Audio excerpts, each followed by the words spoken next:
On the night of February 19, 1959, a radio engineer named Marion Wells was alone on the overnight shift at a small station on the plains of western Nebraska, monitoring frequencies as his license required, when he swept past a clear, strong signal where no signal should have been.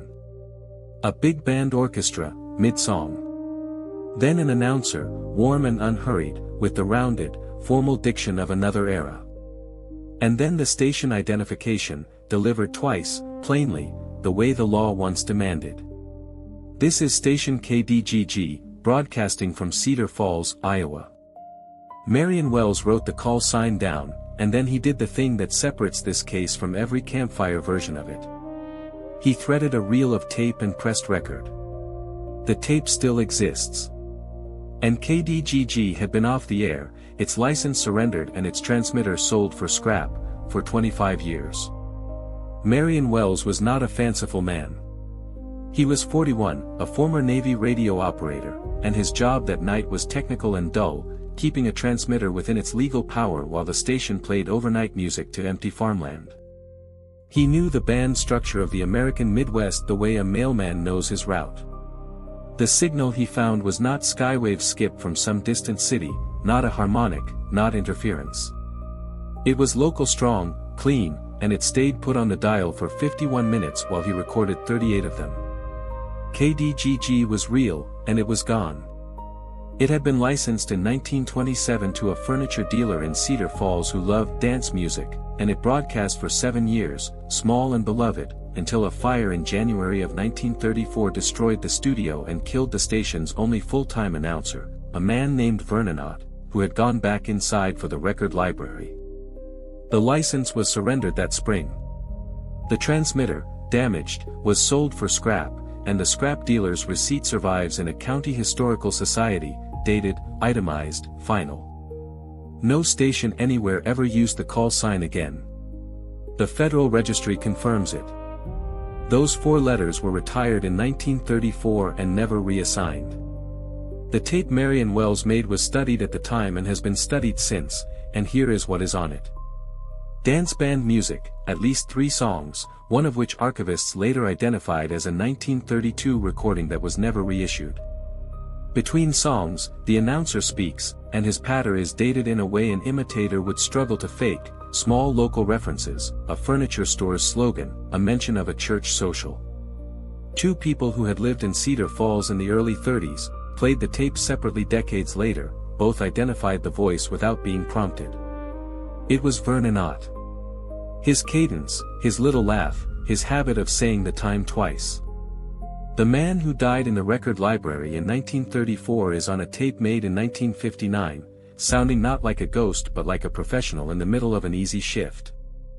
If you are tempted to file this as an old tape rebroadcast by a hoaxer, hold on, because this is where the case turns. KDGG, like most tiny stations of its era, never recorded its own programming. There was nothing to rebroadcast. Air was live and then it was gone. But even that is not the wall the investigators hit. The wall is the weather. At the end of the tape, before the signal fades, Vernon Ott reads the overnight forecast, and he reads it, he says, for our listeners out west, which Cedar Falls announcers never said, because their signal barely reached the next county. He describes a fast-moving cold front, snow beginning after 2 in the morning, wind out of the northwest, a hard freeze by dawn. That forecast was wrong for every night KDGG was ever on the air. Meteorological records were checked, all 7 winters of the station's life. No night matches. But it was exactly, hour by hour, the weather that arrived in western Nebraska, where Marion Wells sat listening, in the small hours of February 20, 1959. The dead station was not replaying its past. It was reading that night's weather, to the man recording it, a quarter century out and 600 miles west of its own grave. The federal field office investigated, quietly, because an unlicensed broadcast is a crime and because Wells filed a formal report, being the kind of man who files reports. Their finding created the second impossibility. Monitoring logs from that night, from stations and listening posts across 4 states, show no carrier on that frequency at that hour.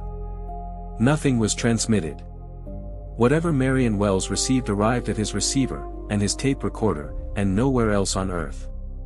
The investigators had a tape of a broadcast and a continent's worth of instruments swearing the broadcast never happened, and their file, which was released decades later, closes with a sentence of magnificent bureaucratic surrender.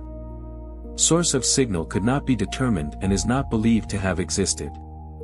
Marion Wells kept his copy of the tape until he died in 1988, and played it, by his family's count, only 3 times, always for skeptics, never for fun. He told his son the part that bothered him was not the voice of a dead man, and not the weather. It was the sign-off. At the end of the 51 minutes, the orchestra finishes, and Vernon Utt thanks the band, and thanks his sponsors, and then, where an announcer of his era would say goodnight to the listeners of Cedar Falls, he pauses, a long pause, tape hiss, for seconds. And he says, instead, goodnight to all of you listening tonight, wherever the signal finds you. However far it has to go. Then the carrier drops, and the frequency is empty, and it has stayed empty ever since. Cedar Falls filled in the lot where the studio burned. The scrap receipt is still in its folder. The Federal Registry still lists 4 retired letters that no one may use.